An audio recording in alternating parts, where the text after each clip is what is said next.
I distinctly remember my mom and dad picking me up from primary in 2004. We lived a short drive from my school and an even shorter drive from the mall. It was just your average day, school was crap, I was excited to go home and watch Yu-Gi-Oh! But then I noticed us driving past the road. No big deal, as it wasn't the first time they picked me up on the way to run errands, but something felt different this time. Both of them looked like they were hiding something, holding in smiles, and as we approached the mall, my dad parked in front of Dicksmith. That was at the time one of New Zealand's biggest electronics stores, and it didn't make sense to me because I didn't know of anything we were supposed to be buying. The next 10 to 15 minutes felt like a blur because before I knew it, we were home and setting up my brand new PlayStation 2. At the age of 8, I got my first console, but I need to stop here. I need to rewind because the story actually starts much earlier and in a different country.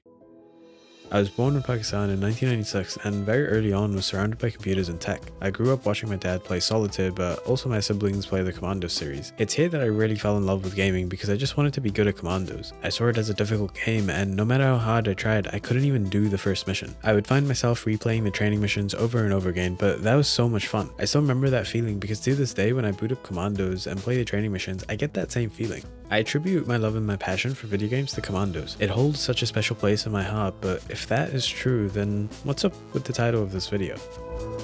See, Pakistan is historically a low-income, underdeveloped country with a lot of poverty, and that's right now, in 2024, so just imagine what it was like in the early 2000s. Consoles were nowhere to be seen, and as such, everyone relied on gaming on their computers. Local street vendors would sell CDs with hundreds of games on it that were pirated, by the way, but they still had classics like the Aladdin game and Donald Duck Going Quackers. I remember those games because just like Commandos, I couldn't finish them. I was terrible then, and I am terrible now. That's kind of where video games for me plateaued. Where kids in the Western countries were growing up playing Pokemon and Metal Gear Solid, I was trying to complete Aladdin and Commandos. Don't get me wrong, they were amazing games, but they were never the big games. Moving to New Zealand in 2001 didn't really make much of a difference. I would often involve myself in watching movies and cartoons, and the gaming that I did do was a mini clip or some demo from a random demo disc. Shout out to Funhouse, by the way. So when I got the PlayStation 2, I was addicted.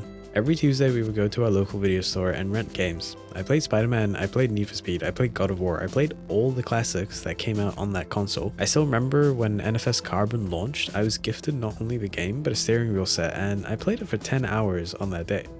Unfortunately, the Xbox 360 had already been out for a few months and the PlayStation 3 was just around the corner. At school, no one cared about the PlayStation 2 anymore. You were the cool kid if you had a 360 or a PS3, and it seemed like that's where most kids my age started their gaming journey, at least in my school. Let me know if that was different for you. The kids I was around, they didn't know what Commandos was. They didn't know of Aladdin, but everyone played Pokemon, everyone played Halo. They weren't allowed to play God of War, probably for the better, and the only Need for Speed they knew was Most Wanted. I'm sure it was a different story elsewhere in other countries and other schools, but this was the mid-2000s. I was too young for any online forum, so I was bound to whatever my friend circle was. I tried fitting in by searching up all the games that were hot on the newer consoles. At the video store, I would pick up games for consoles I didn't own and just read the back. Read the manual if it had one. It was also during this time that I found people uploading gameplays. I started watching them on GameAnyone.com and then moved to YouTube where I discovered the Rad Brad. I watched all his walkthroughs just to keep up to date with the latest games. I found myself watching games more than playing games. But in 2009, I heard we were thinking of buying a console. A PS3? No. An Xbox 360? Nah. It was a fucking Nintendo Wii. Don't get me wrong, it was a cool console, but we didn't have any games from it apart from Wii Fit, Wii Sports, and Mario Kart. Games that all came bundled with a deal we bought anyways. My brothers wanted to play Modern Warfare, so they bought it for the Wii. I played 30 minutes and never touched it again. Unlike the PlayStation or Xbox, you couldn't just rent Nintendo games, so I had nothing to play because we never bought any games. Ever. I don't know why. And so for the next 6 years, my gaming was limited to flash games or combat arms. I tried Modern Warfare on my laptop. Couldn't get it over 12 FPS. Tried Skyrim. Couldn't run it ever. At one point in time, my laptop was so bad that I couldn't even run League of Legends on it. The concept of playing games for me basically died in that period. I would watch the Rad Brad play games, I would try to talk to my friends about them, but I never had the experience of playing them. In 2015, I built my first PC, and since then, I've constantly played video games. I thought of the idea for this video because I've been thinking about my younger years recently. When I started writing the script, I kinda just wanted to talk about my journey with gaming, but the more I thought, the more I realized how much I robbed myself of fond gaming memories. Look, games that I missed out on still exist. I can go play them, but I won't have the same memories. I won't ever experience playing Halo or COD for the first time only to talk about it with my friends at school the next day. I won't experience being blown away by Uncharted or Assassin's Creed. That time is sadly gone. But what I did experience was playing Commandos and falling in love with gaming for the first time. I experienced a difficulty that games can possess, not just with Aladdin, but also Donald Duck going quackers. For some reason, my brothers let me play God of War, so I got to experience the stunning visuals and storytelling that a game can possess long before any of my friends. I experienced the different genres that can exist with the rental games that I used to play every week. The first game that I played on my PC in 2015 was The Witcher 3. The first game that I finished on my PC in 2015 was Spec Ops: The Line. The first multiplayer game that truly gripped me was Smite. I suppressed all these memories and experiences because I was too busy thinking about the memories that I couldn't make. I'm 28. I've been playing video games consistently for almost a decade now, and I've never been more in love. I'm an adult. Life is stressful. I'm married, I have a baby, both of which aren't what cause me stress, by the way. I work a normal day job, and video games for me, much like most people, are an escape from reality. This year, I made a lot of promises to myself. I started journaling, and with that, I wrote a whole bunch of goals.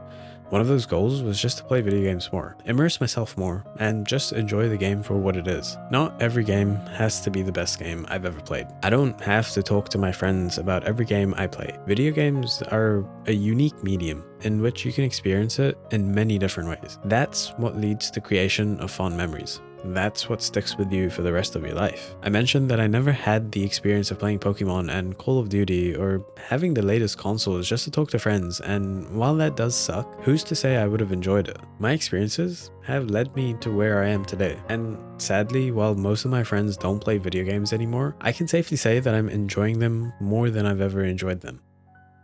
Life is too short to be hung up on little things. Things that are not really meaningful, but we force ourselves to think they are. For me, I was too hung up on not having the experience other people had, only to forget that I had the same, if not a better experience in my journey. I guess this video is more of a letter to my past self than anything else. But if you, someone that resonates with everything that I've said, if you're watching, what are you playing right now?